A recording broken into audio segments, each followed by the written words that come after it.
Lahat pala ng kaibigan ko, peke. Tama na tong pagpapanggap ko. Kailangan na nilang malaman yung status ko. Ha? Bakit nag-error yung system? Mukhang sira ata. Guys, ako nakuha ng King of School. Anong pinagsasabi mo dyan? Akong nakuha ng status ay King of School. Huwag ka na nga magsinungaling dyan. Kaya nga, bakit hindi mo nilang sabihin yung totoo?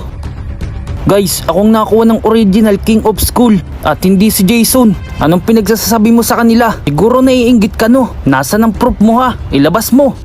Yung status ko kasi nag-error. It means wala ka pang status. Guys, maniwala naman kayo sa akin. Hindi ako nagsisinungaling. Paano naman kami maniniwala sa'yo? Di ba sinabi mo sa amin kahapon yung status mo ay gardener? Ano, sa tingin mo, maniniwala sila sa'yo? Gusto mo ilipat ko yung mas mababa pang status sa'yo? Hindi mo pwedeng gawin sa akin yan. Dahil nagsisinungaling ka, suspended ka. Hindi nyo pwedeng gawin sa akin yan.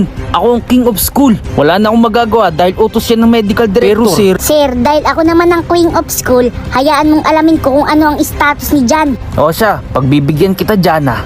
Jana, thank you nga pala sa pagtulong mo sa akin kanina ha. Sana hindi ka magsinungaling sa akin kung anong status Oo mo. naman, promise ko sa'yo, hindi ako nagsisinungaling. Okay.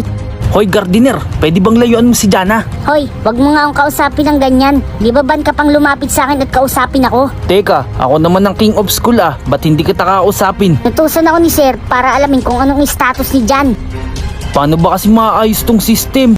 Anong gagawin ko? Aray ko, ang sakit ng hita ko. Ano pong nangyari sa inyo?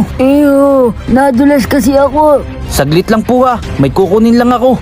Yung gardener oh, tinutulungan yung matanda. Lola, ilagay niyo po to sa sugat niyo. Salamat. Ha? Okay na yung status ko.